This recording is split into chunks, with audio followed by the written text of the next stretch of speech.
Thank you all for coming, and thank you to the Olive Tree Initiative for putting this on.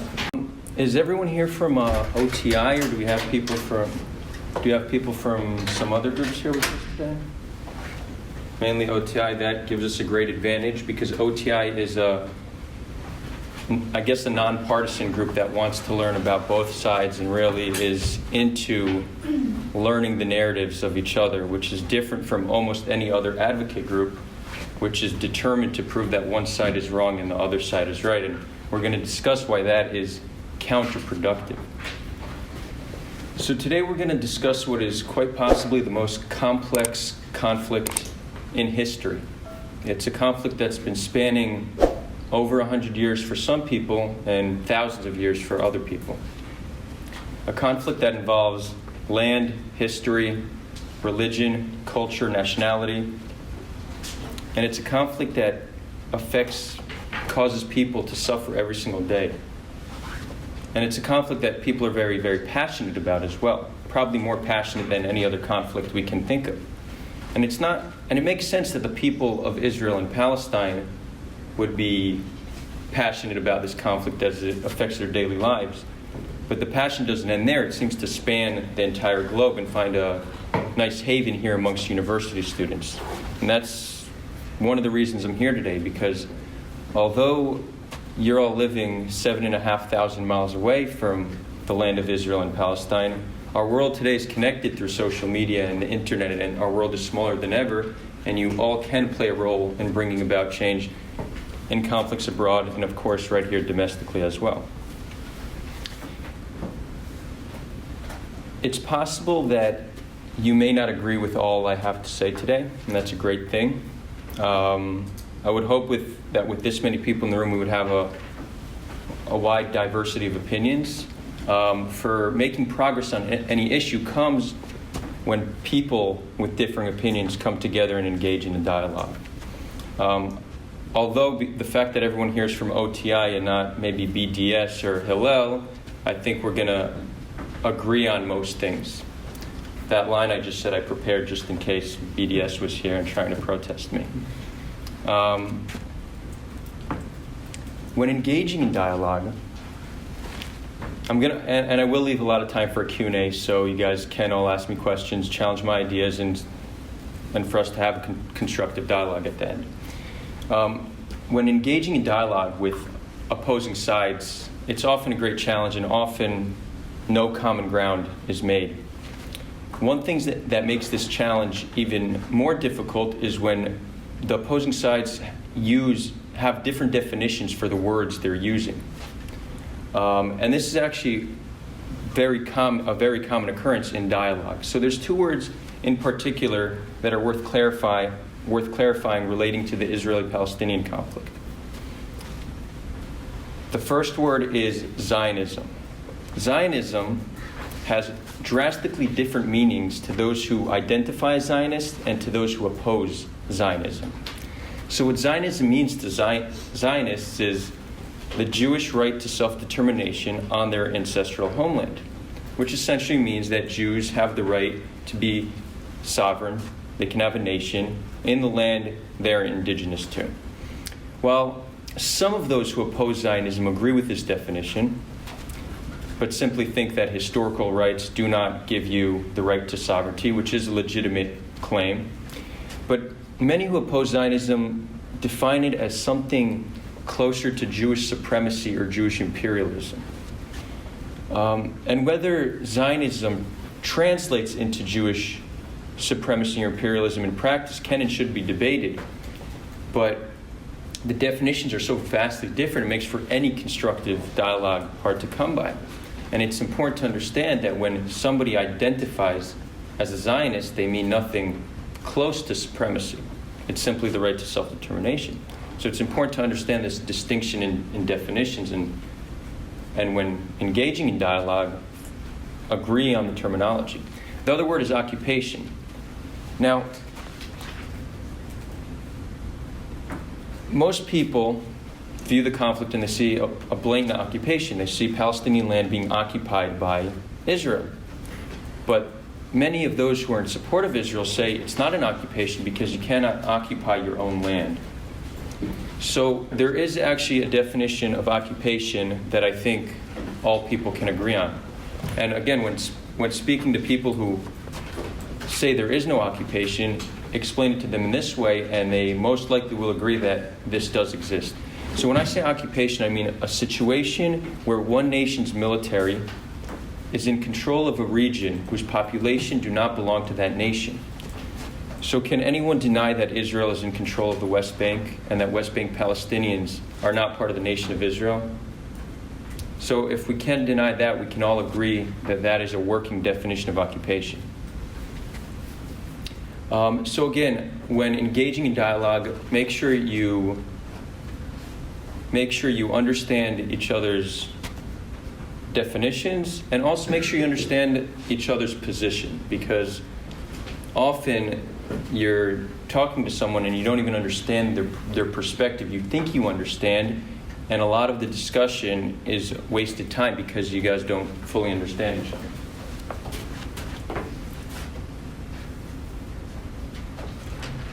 I have one slide.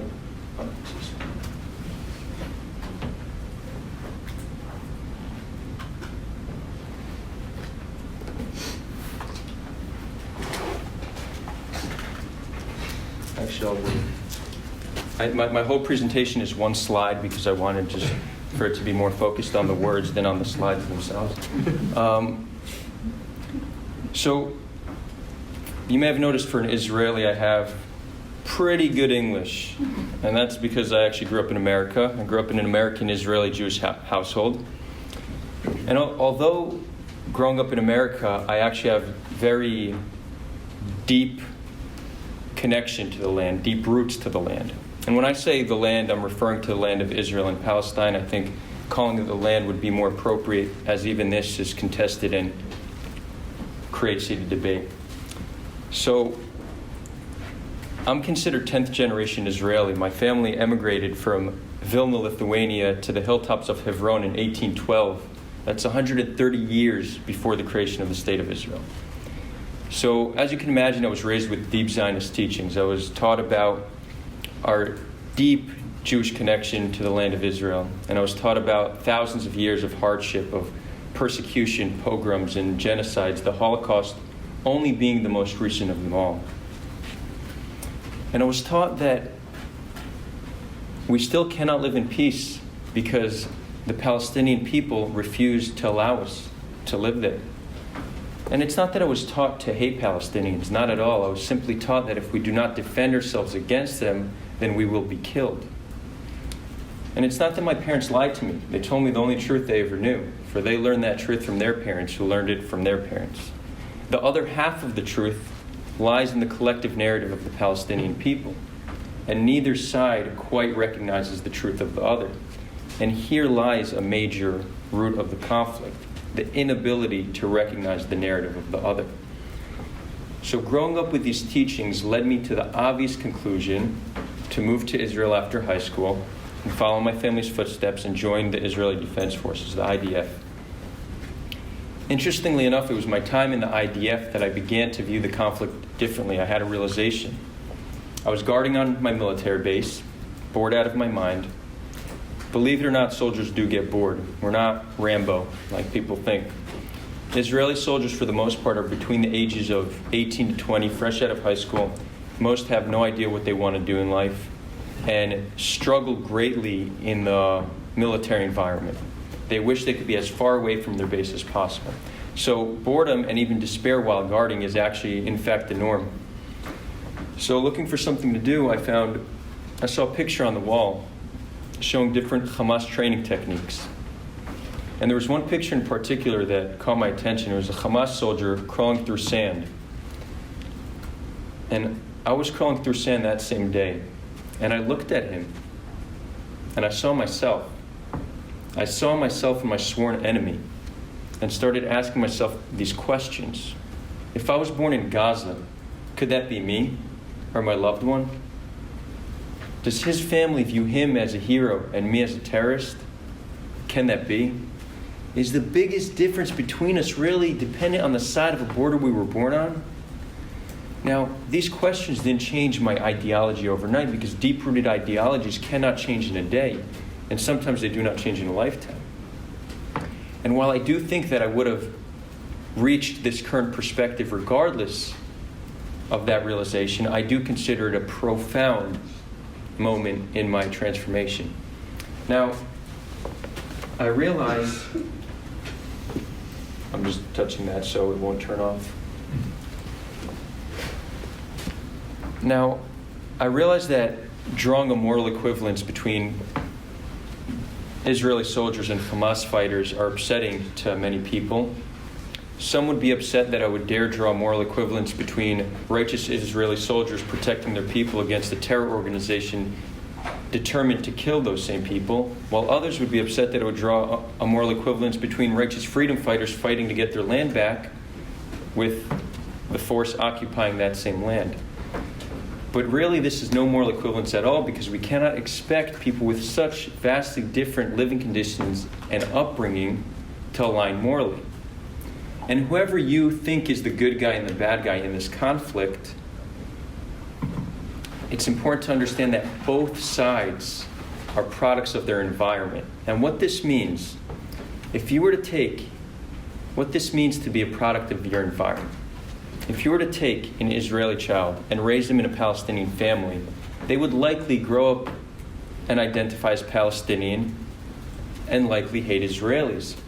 And if you were to take a Palestinian child and raise them in an Israeli family, they would likely grow up to identify as Zionist and view Palestinians as their enemy.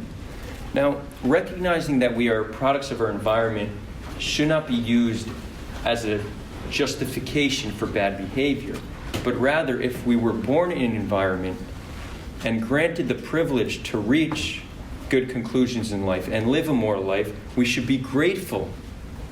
And instead of having anger or hate towards those who we deem immoral or bad, we should have empathy towards them. What's the difference here? Recognizing that people are products of their environment does not justify their behavior. It simply allows us to acknowledge the root of their behavior. It turns our own anger into empathy, which is a much healthier emotion. And no matter how good a case you make on which side is right and which side is wrong, you will never, ever, ever convince your enemy that they are morally inferior to you. It's hardly an effective way to resolve any conflict. But when you're in communication and cooperation with someone, you can build a shared value system with them. Now, by shared value system, I don't mean agreeing on everything. Shared values means agreeing on enough in which you could peacefully coexist. Let's take, for example, the Jews and the Muslims living in Haifa, the northern Israeli city. They coexist peacefully there. They have different upbringing, different religion and culture, and they have, by and large, vastly different opinions on social issues. Yet they both recognize each other's right to live, and that's really all it takes. So regardless of their differences, they're able to peacefully coexist. And while both sides are determined to prove who is good and who is bad, both have a stark similarity in their belief system. Both sides value the life and well-being of their side over the life and well-being of the other side. Now, it's not hard to understand why you don't value the life of your enemy as much as your own, but this is a similarity in their value system. So the approach we're going to take today is one with the value of viewing all life as of equal worth. And this would be a great base to start with to building a unified narrative between Israelis and Palestinians. Once we do this, we could hopefully allow both sides to see that they are much more alike than they are different, and that we all have much more to gain from working with each other than fighting against each other.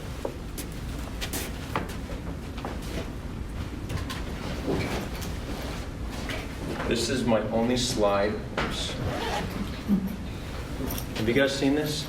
there can be no peace until they renounce their rabbit god and accept their duck god. But if you look at the pictures, it's actually the same exact thing. From one angle, it looks like a duck. From the other, it looks like a rabbit.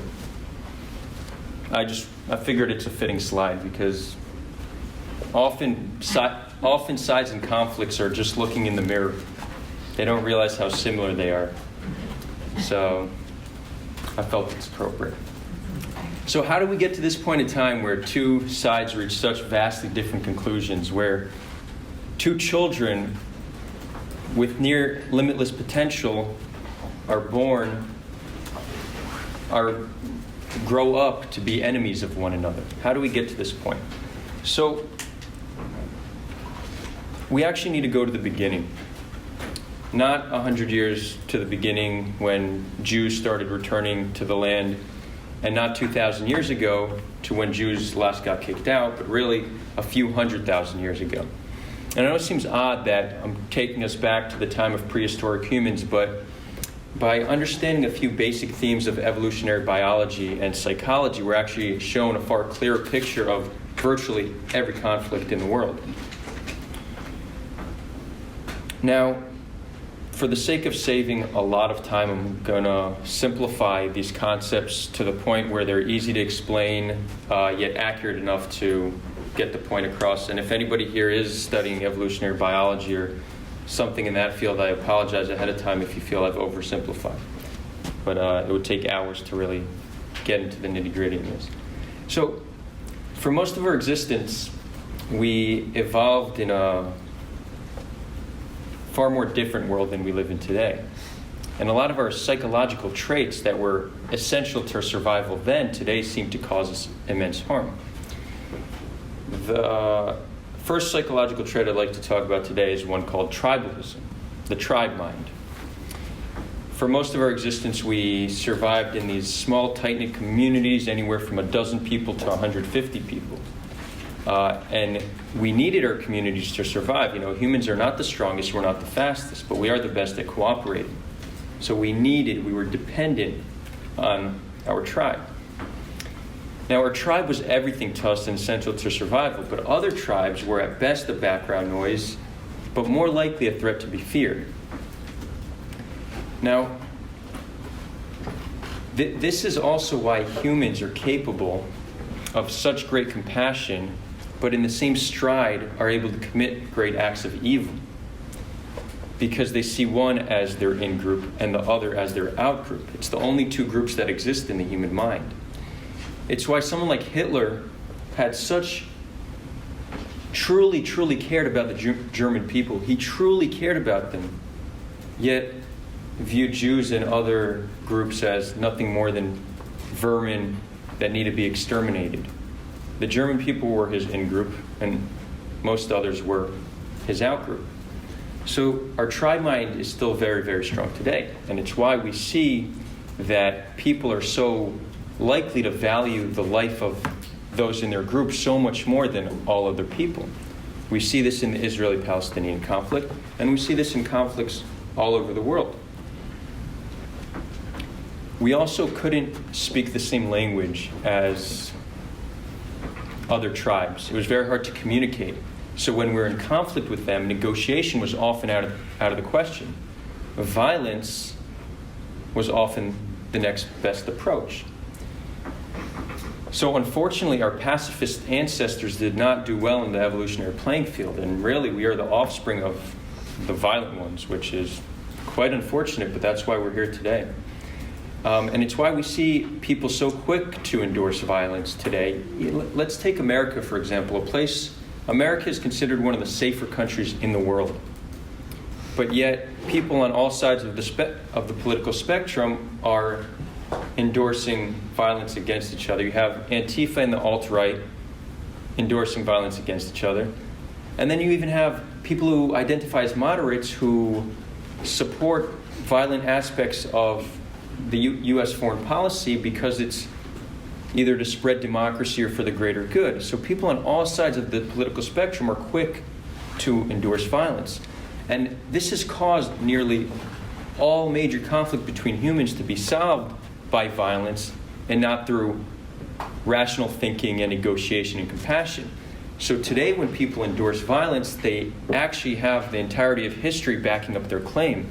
This makes the work for peacemakers all the more difficult because peacemakers cannot point to history and pick many conflicts that have been solved by negotiation. Most have been solved by war. This is unfortunate. But we should not let our mistakes of the past justify what we're doing today in the present. So we should always strive to better ourselves. In addition to that, we had to make sense, and often still do, we had to make sense of a complex world. It seems that the best way to make sense of a complex world is through very simple dualistic categories. This is called categorical thinking. It's still very strong within our psyche: good versus bad, right versus wrong, black and white, with us or against us, friend or foe. This is all our categorical mind trying to make sense of a complex world. And we evolved this way because it seems like it was a way to make sense of the world around us, yet in a way that didn't expend too much energy. And as we see, conservation of energy, evolution seems to favor that. Why? Because if you conserve energy, you could use it on more important things like fighting or having sex, which is very evolutionary advantageous. You could imagine a prehistoric, nuanced philosopher was thinking all day. He didn't have sex and his genes didn't spread, so we are the offspring of people who simplified the world into black and white categories. It's why most people are pro-Israel or pro-Palestine. Very few people are pro-both. And it's why the political spectrum is separated into right versus left when there's near infinite different political philosophies. It's these traits that cause us to identify with things with such fervor that we're willing to fight, kill, and even die over our beliefs. And often these beliefs that we're willing to kill or die for are things invented in the human mind, things like religion, nationality, and even our favorite sports teams or political ideology. Now, it's not only that we believe our beliefs, we become them. We believe them so strongly we become our beliefs. Instead of somebody saying, I believe that a capitalist economic system is the best for the country I live in, they'll say, I am a capitalist. They become their belief. Instead of someone saying, I believe in Christianity, they say, I am a Christian. So the fact that we become our beliefs make for exchanging ideas all the more difficult. Because in order to change someone's mind, you often need to kill a part of their identity. But I think that we should strive to kill the aspects of our identities that cause us to further divide each other. So for the sake of making progress today, I hope we can all be open to the idea that we'll kill the aspects of our identities that aren't beneficial to our shared goal of increasing well-being and solving conflicts. An equally human trait to tribalism is our ability to reflect and improve as a species. Things like murder, theft, and rape are illegal today because we decided that our natural tendencies are not good enough for the world we aim to create. And our ability to reflect and improve is not something that we're not done with this process. This process has only just begun. It's something we should strive to do. This should be one of our main goals as humanity, to continue to improve and evolve and see how we can better ourselves.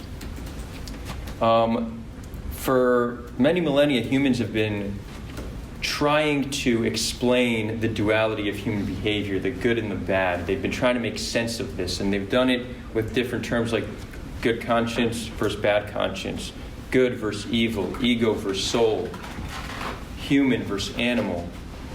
So one duality, and again, these dualities are a result of our categorical mind making sense of something quite complex.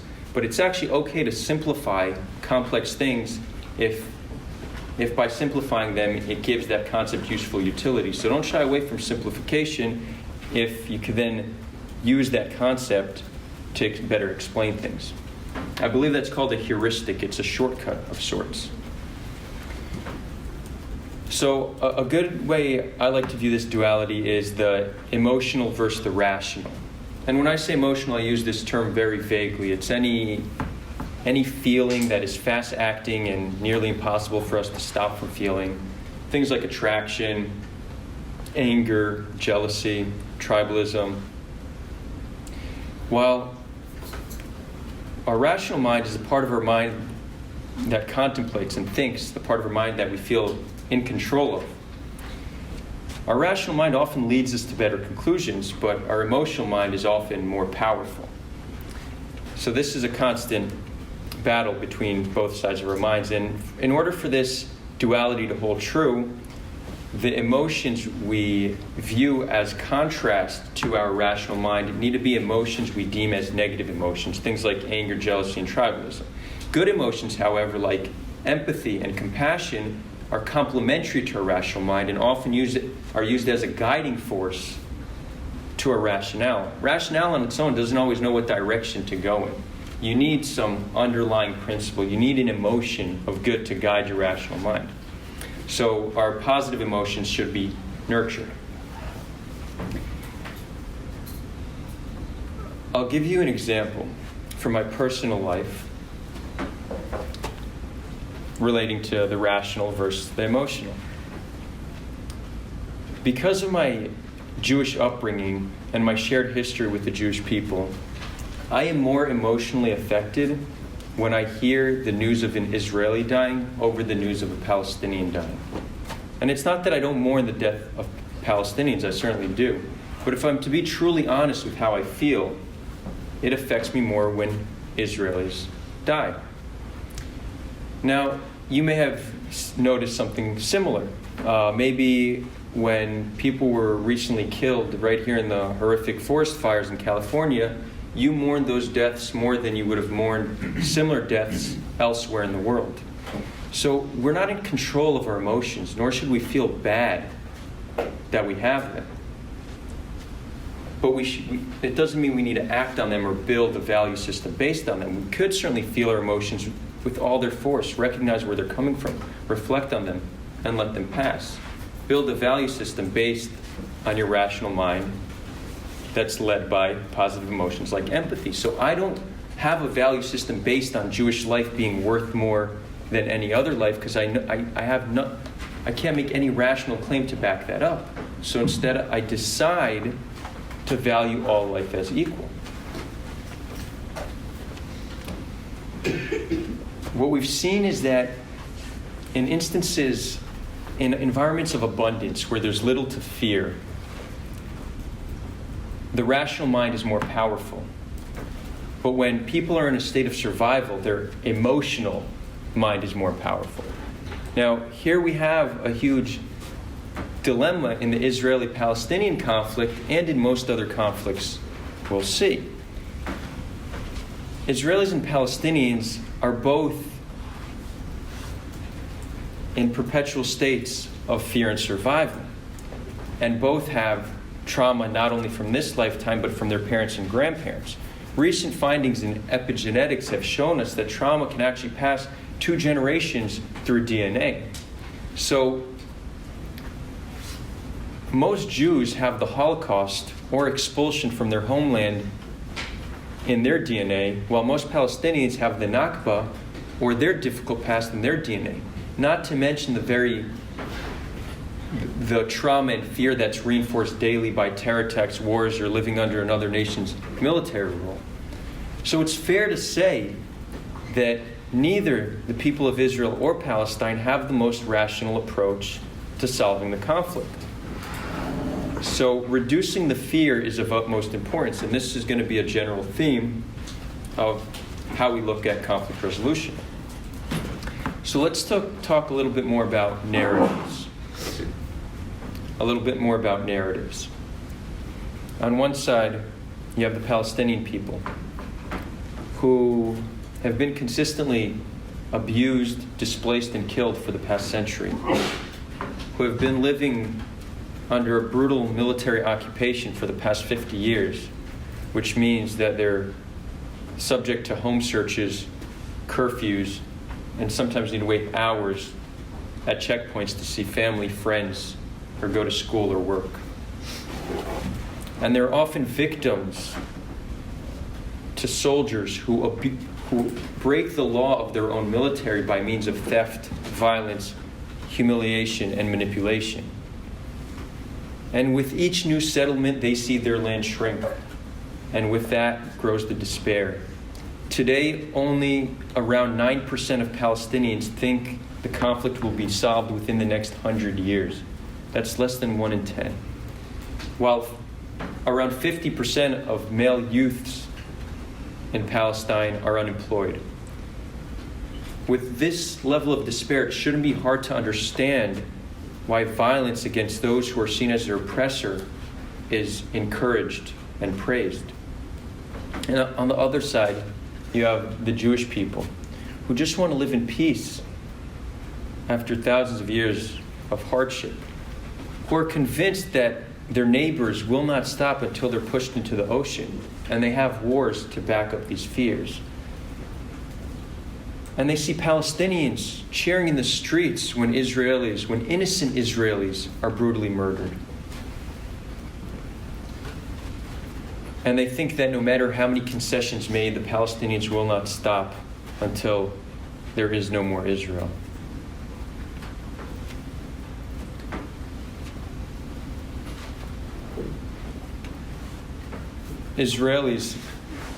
Palestinians say, end the occupation and we'll give you peace.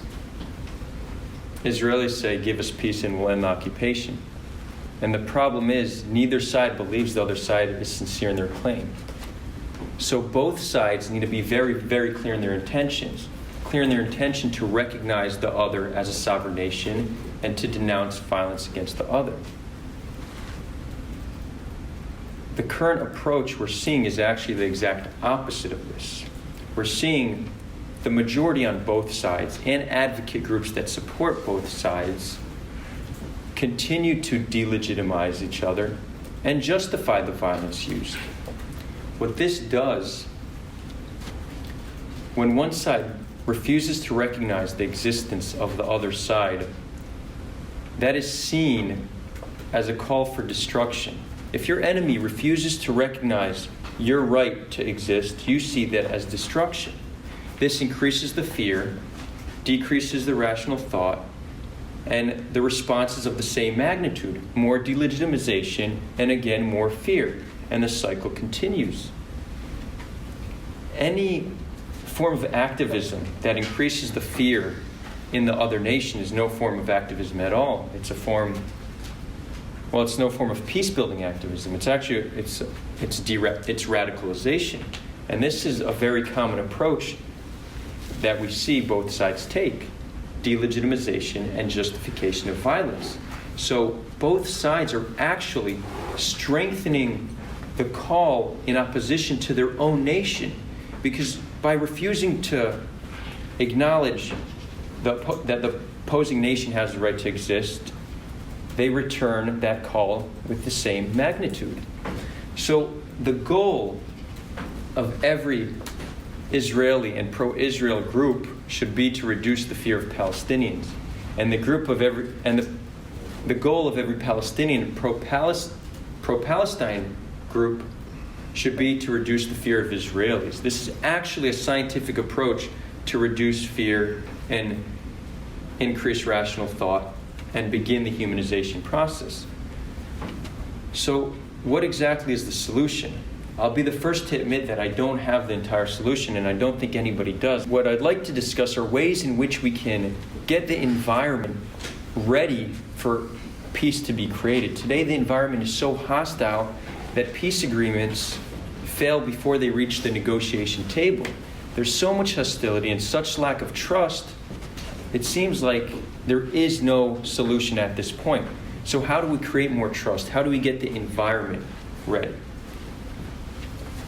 Well, we do this by beginning the process of mutual recognition, by supporting more dialogue, by renouncing violence, and by mutual recognition. Now, there's a lot of brilliant organizations in the land of Israel and Palestine working on this stuff, and there's certain things that you guys can replicate right here on this campus. There's an organization called Minds of Peace that I'm involved with. They host public negotiations between Israelis and Palestinians. What they do is they bring 15 to 20 Israelis and Palestinians to a negotiating table, sometimes dozens of tables simultaneously, and they sit and negotiate the peace process. They don't debate. They're trying to solve the conflict. What this does, this is a brilliant way to begin to build a unified narrative. But in addition to that, it's also a great way to give both sides education of one another. Most Israelis have no Palestinian friends, and most Palestinians have no Israeli friends. But when you seat them in front of one another, and they begin to talk, and they see a human on the other side who came to listen to their narrative, you could change years of hateful education in a day and begin to break the narrative taught in our schools and on our media. So I call on to you guys to facilitate these negotiations right here. And it doesn't necessarily need to be between Israelis and Palestinians. It could actually be between any groups in conflict, and it could be between Hillel and BDS. And again, the goal is not to debate. It's not a debate. It's a dialogue. The goal is to make progress. The path to peace is paved through the humanization of the other. This is what we should strive to do. We also need to encourage the people of the land, and if you guys have friends in Israel and Palestine, you could help in these efforts, to make a friend on the other side. This used to be difficult and it used to be dangerous. Today, because we're connected via social media, we could make a friend on the other side without even leaving our house. Imagine if this concept of making a friend on the other side became mainstream, and every Israeli had a Palestinian friend and every Palestinian had an Israeli friend. The face of the conflict would change overnight. This is a concept that is promoted and was popularized by two more brilliant organizations, Yala Young Leaders and the Peace Factory.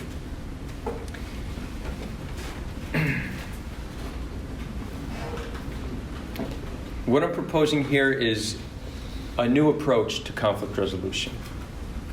One that does not involve governments, but people with shared goals. One that does not involve delegitimization, but mutual recognition and respect. Now, we can all play a little role. We can all do a little bit to reduce fear in the other side and a little bit to engage in dialogue. And I know the fact that us not being able to see the impact we do ourselves is sometimes demoralizing. But we need to understand that if everybody does just a little bit, collectively we can make a change. Every huge social change that happened was never a result of one person. It was always a result of a collective working together. And as commendable as it is, your interest in the Israeli-Palestinian conflict, there's also issues right here on this land that need resolution. Today, America is more divided than it's been probably since the Civil War. And these themes the general themes of conflict resolution we discussed can be implemented anywhere and by anybody. That's why I decided to speak about these themes. So, the division between race and political ideologies and gender that exists today in America can all be bridged by recognizing the other's narrative, building a unified narrative, trying to reduce fear, engaging in dialogue, and I think most importantly, working to evolve ourselves as individuals, because if everyone did that just a little bit more, our world would be a far greater place. And that's it. Again, I want to thank you all for coming out. I see you guys as a future generation, and I know you guys can all have an amazing impact on this world, so thank you.